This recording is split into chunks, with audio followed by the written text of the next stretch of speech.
Hey y'all, I'm Rylan. Welcome to my channel.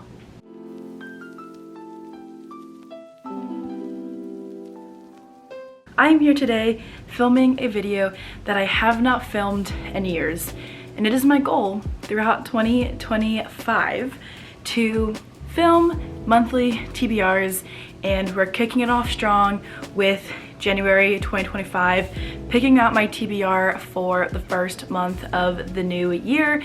I am very excited, but also very nervous to be sitting here today and filming this TBR video because I haven't done monthly TBRs in, I think, 2 years now, and I've been going back and forth on if I wanted to start doing them again, and I think that the answer is yes, which is why I am sitting here talking with y'all right now. But we're gonna jump in today with my January TBR. I have a couple of fun things planned for this month in terms of my reading and videos that I want to upload for this channel, but I will go ahead and jump in first with a short explanation as to why I'm coming back with monthly TBRs. One of my goals for 2025 is to read more of my physical TBR. I have so many books on my shelves next to me that have been sitting there for a long time and just have not been read. I feel like it is very easy for me to buy books at a faster pace than I read them, and so I kind of have a large number of unread books sitting in my room that need to get read. I have had a lot more self-control in terms of buying books over the past 6 months, 6 to 8 months or so, and I do think that by focusing on my physical TBR in 2025, I can navigate the copious amounts of unread books that I have and make that number go down dramatically, while also being able to buy new books occasionally but not overdoing it and overflowing my shelves and not being able to keep up with everything that I buy. So in order to navigate my unread physical TBR, I have created this year a TBR box. I'll shake it. Y'all can hear all the papers in there. A couple weeks ago, I wrote down and printed out every unread book that I had on my shelves, and they're mostly in this box. I do have a couple that were on my TBR cart that are not included in here, so I do need to add those before we get too far into this year. That way I have a chance to read those books that I haven't quite yet gotten to, but they're not in here right now. However, I probably have close to 200 pieces of paper in this box, and every month I will be picking between 3 and 5 books to read from this box. That way not my entire TBR is full of randomized books, but I can get a couple in here that need to be read and focus on my physical TBR while also having hopefully time to read books from NetGalley or Kindle Unlimited or books from my library. So I figured that by just picking 3 to 5, I'm more likely to read these 3 to 5 books while also having time to read other books that I might be in the mood for or that I need to read for various reasons like ARCs or library due dates, etc. I've actually had this box since I was 16, I think. I got it as a birthday gift for my 16th birthday, not as the gift, but like as the box that was holding the gift.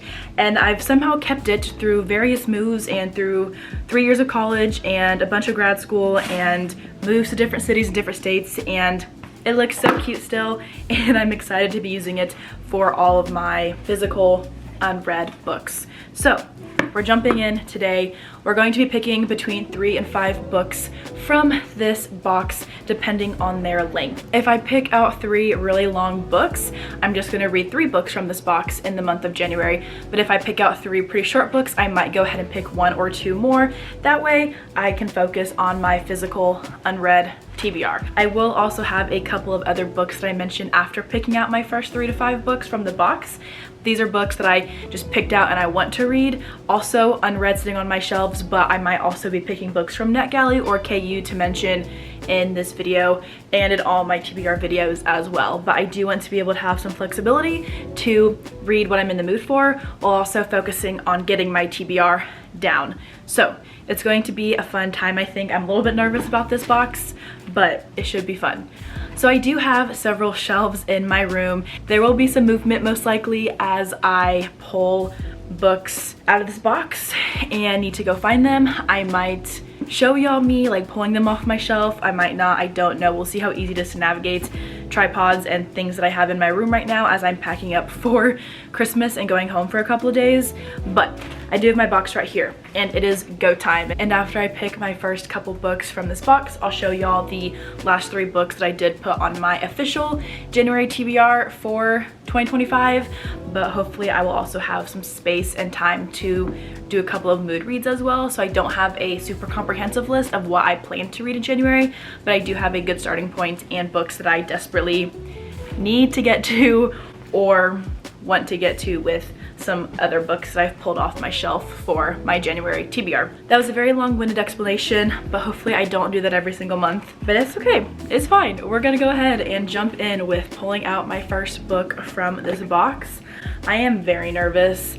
There is a myriad of books in here from all different genres. If I do for some reason pull out a book that I have read since filling in this box, I'll just say that and I'll pull another book. And I think I also only put first books in a series on here, so if for some reason I have the second or third books, I don't think there will be a potential for me to pull that book out unless I've already read the first book. Let's go ahead and just get started.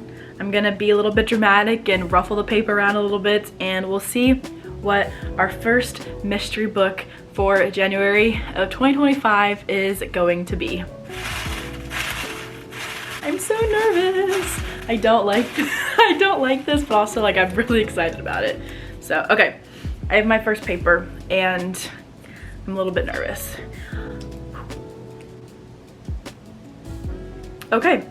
First book, I don't know if my camera is going to be able to focus on that. It's probably not because I don't know how to focus my camera for some reason. But the first book is Boy Parts by Eliza Clark. This actually is great because I have been eyeing this book and another book by this author for a while now. Come on, focus. I know you can do it. I think it's like trying to focus, but I don't quite think it's getting there. And it's bugging me, but it is what it is. I promise it says Boy Parts by Eliza Clark. I'm going to find it. I think it's just on this shelf right here in front of me, but I'm gonna go ahead and grab it and I will be right back in a second. It was actually the first book on top of a stack on the bottom of my brown shelf, and so I grabbed it very easily. A little bit of dust flew off it, so that just tells you how long I've had it on my shelf. But this is a literary fiction or a contemporary fiction book. I have no idea what it's about, but I do actually think that my brother is getting me this author's short story collection that recently came out, as I've been reading a lot of those recently for my thesis work and things like that. So I'm excited about that book. But this is about Irina and her photography job and spiraling, tail spinning into a self-destructive something or another.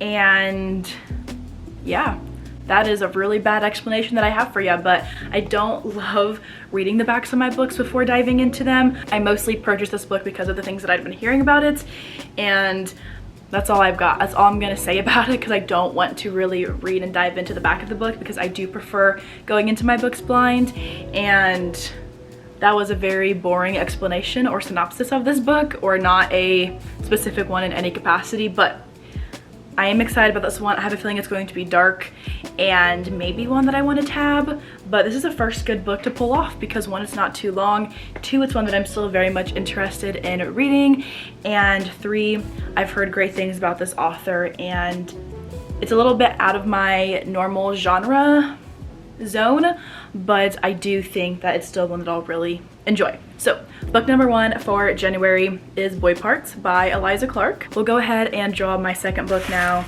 and see what I get. In a perfect world, I'd get a little bit of all the genres that I have on my shelf, but we'll see. We'll see what gets pulled. So let's go ahead and do this. I'm a little bit nervous. I don't know if I'll show y'all the picture or the paper again because it wasn't focusing, but another good one. This one is House of Glass by Sarah Buchanan, which is great because I have read from this author in the past. Again, I really have no idea if this is gonna focus, and I have no idea what this one is about either, but I really don't think it's gonna focus.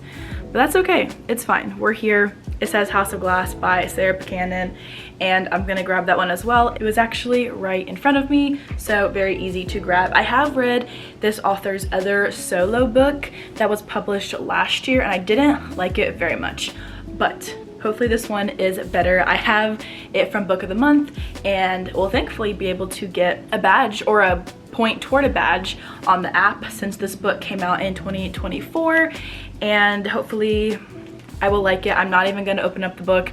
I just know that it's a thriller, and I've read 3 books by Sarah Buchanan and or Greer Hendricks as co-writers on the books that they've written together, and have enjoyed. Some of them, have not loved others, but we'll see how this one is. The cover right here says everyone has a breaking point, so there's that. But it's a thriller, otherwise no idea what it's about. But this will be the second book that I will be reading from my unread TBR in January, and hopefully it is a fun time. Let us draw again. We'll see if I pick one more to make 3 books from this box, or if I might do a 4th draw after this one, depending on how big the book might be. But I think I'll probably for January try to do 4 books from this box. So let's go ahead and draw again. So far, got different genres going on, and okay, I will only be reading 3 books from this box this month because of course I pulled out a big book with this drawing. But the 3rd book that I'll be reading from my unread TBR box is The Courting of Bristol Keats by Mary E. Pearson. I bought this book after finishing the Phantasma book by Kaylee Smith and really enjoying it. You probably couldn't even see that, but it does say The Courting of Bristol Keats. So that is the next book that I'll be pulling off my shelf. It's also sitting right in front of me, so I'll grab that really quickly. I have zero idea what this book is about, but I grabbed it after reading Phantasma and really enjoying it, so I'm kind of hoping that this is another very fun romantasy book. I think it's probably more heavy on the fantasy aspect than Phantasma was, but I have heard great things about this book. This one is about dangerous fae, dark secrets, and addictive romance. The cover is beautiful. It's got some sprayed and stenciled edges, and it's a little bit thick. So I think that that is going to end my TBR box exploration for my January TBR. So I'll go ahead and close this up, but I did pull off 3 books from the box that all sound very interesting and are very much books that I am excited to get to. So these are the first 3 books on my January TBR. I do have 3 more books though that I want to mention super fast that I do hope to read in the month of January. First up is a true crime book called Mindhunter. This is a Netflix show, but I'm reading this one technically for school, but it is about the FBI's elite serial crime unit, and I'm reading it for my creative fiction portfolio that I'm building for my thesis in the new year. So I do need to dive into this one, and it would be a book that I would potentially be interested in picking up whether or not I was reading it for school, but reading it for school gives me like a legit reason to purchase the book and buy it and tab it up. So I'm excited to get to it. I don't know what serial killers we're following in this book as we kind of explore how the FBI navigate serial killings and murders like this, but should be a fun time, and I do need to get to it in the month of January. I also put Alice Feeney's Beautiful Ugly on my January TBR because this book does come out in January, and for a while I feel like I was doing a pretty good job of keeping up with her most recent releases, and I want to get back into doing so because I did kind of fall behind on my Alice Feeney books for a while, and this one looks very isolating, and I love a good isolated thriller. I have no idea what this book is about, but I got it from Book of the Month, and we'll be reading it in January. And ideally I do a book review video on this book also in January, right before the book comes out at the end of the month, but we will see if I get to it. I'm not even gonna read the synopsis for this one either because I love to be surprised by Alice Feeney's books. I think she writes such addictive plots and plot twists, and I cannot wait to see if this one is enjoyable and how it holds up to my ratings for her other books. And then the final book that I want to mention that I ideally get to for the month of January is The Secret Year by Jennifer Hubbard, I believe. This is an arc that I have on NetGalley. It is also a book that comes out in January, and I think that this one is a dark, suspenseful romance. Otherwise, I have no idea. I did get a widget for this one from the publisher, which is why I want to get to it before its release date ideally, and its release date is January 7th. So this probably, in a perfect world, should also be my first read of the year, but we'll see what I'm in the mood for, and really my goal is just to read it by the end of January because it does come out in the new year. So that is the third book that I have intentionally put on my January TBR. Will I read some other books? Hopefully that is the goal. I'm not quite sure what my reading will look like as I dive further into thesis work, but I do anticipate being able to read several books every month, even as I work toward graduating from my graduate program. These are just a couple of books that I would like to get to, and this also ideally gives me room to mood read a little bit as well. I am very excited to dive into all of these books and to continue using my TBR jar, my TBR box, I guess, in 2025 to navigate my unread TBR and get those numbers down a bunch. So that is my first TBR video, I guess, in a couple of years, which is kind of crazy and kind of scary, but I'll hop back in here, of course, with my January wrap-up at the beginning of February to see what books from this list I read, and if I was able to read any more physical books to get off my unread TBR, and see what my thoughts were on all of these. But if you have any big plans for 2025 and starting off the year with your TBR, feel free to comment below and let me know. I love to hear what your hopeful books are for the new year. That is all that I have for today's video, and hopefully the first in a series for this year. Thank you all so much for watching, and I will see you all in the next video.